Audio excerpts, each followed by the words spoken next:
6일 지방선거 그리고 보궐선거가 이제 5일 앞으로 다가왔습니다. 이런 가운데 오늘 오전 6시부터 사전투표가 시작이 됐죠. 오늘과 내일 이틀 동안 진행되는 이 사전투표, 여야 지도부가 이 사전투표를 독려하면서 이번에 투표율을 끌어올리겠다라면서 온 힘을 다 쏟고 있습니다. 오늘 오전에 일제히 사전투표에 나선 여야 지도부의 모습을 영상으로 확인해 보시죠.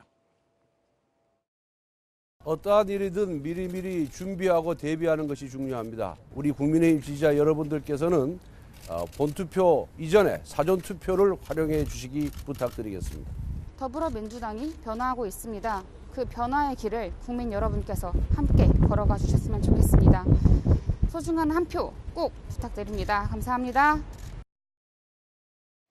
지금 여야 지도부가 전국의 전략 지역들을 모두 찾아 나섰습니다. 그리고 사전투표를 하고 있는데 오늘 중으로 여야 지도부가 대부분 사전투표를 완료할 것 같습니다.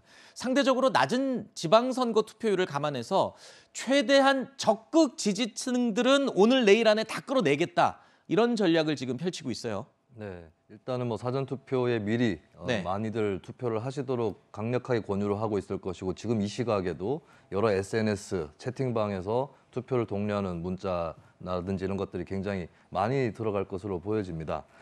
그리고 이번에 투표율은 이제 양당에서 다 좀 귀추가 주목이 될 수밖에 없는데 근데 저는 굳이 얘기하면 민주당 쪽이 조금 더 급한 것 같아요. 그러니까 급한 것 같다고요? 예, 투표율 문제에서. 네네. 투표율이 높지 않으면 진다라고 했을 때는 국민의힘보다는 민주당이 조금 더 적용이 되는 것 같습니다. 왜냐하면 지난 대선을 거쳤기 때문에 대선에서 진 쪽에 사기 문제가 있거든요. 그렇다면 투표율이 높지 않다는 것은 대선에서 진 쪽을 지지했던 사람들의 사기가 떨어져서 더 이상 나가지 않게 되었다라는 의미가 분명히 있을 수 있습니다. 그리고 이제 연령대별로 보면 아무래도 60대 이상에서 투표율이 높고 특히 이제 대선하고 지선은 투표율에 격차가 있는 편인데 세대적으로 그 격차가 작게 나타나는 세대가 60대 이상이거든요. 지역사회에 대한 정주의식이 높고 또 지역 후보들에 대한 이해가 있고 이런 세대들이 많기 때문에 근데 그 세대들에서 아무래도 국민의힘 쪽의 지지세가 좀 더 높은 편입니다. 그렇다면 이제 투표율이 높지 않다고 했을 때는 주로 이제 투표한 유권자 안에 노령층의 비중이 크다라고 볼 수 있다면 국민의힘이 더 유리하다고 볼 수 있겠죠. 그래서 투표율만 딱 봤을 때 좀 평면적으로 굳이 얘기하자면 민주당 쪽의 투표율에 더 귀추를 주목하지 않을까 이렇게 보여집니다.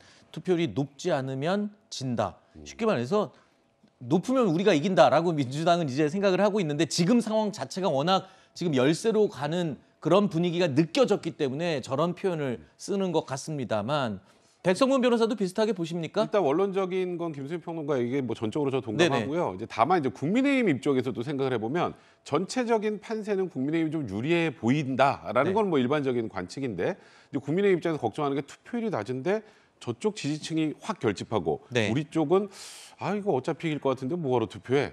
이제 이걸 경계하는 것 같아요. 그러니까 국민의힘 입장에서는 저쪽이 결집하고 우리 쪽은 이기니 투표장에 안 가는 걸 걱정을 하는 거고 그러다 보니 국민의 입장에서도 똑같이 민주당처럼 사전투표를 독려하는 건 결국 투표율을 높인다는 측면보다 더 중요한 건 소위 우리 보수 지지층을 좀 결집해서 투표장에 이길 것 같다는 마음으로 안도하고 안 가는 걸 최대한 막아보자. 그러니까 과거에도 보면 여론조사상으로는 월등하게 이기고 있다가 실제 본투표 가면 박빙이거나 지는 경우도 있지 않았습니까? 그런 부분들에 대한 경계는 분명히 있는 것 같습니다. 그래서 투표는 뚜껑 열어봐야 한다고 다들 그러잖아요. 마지막까지.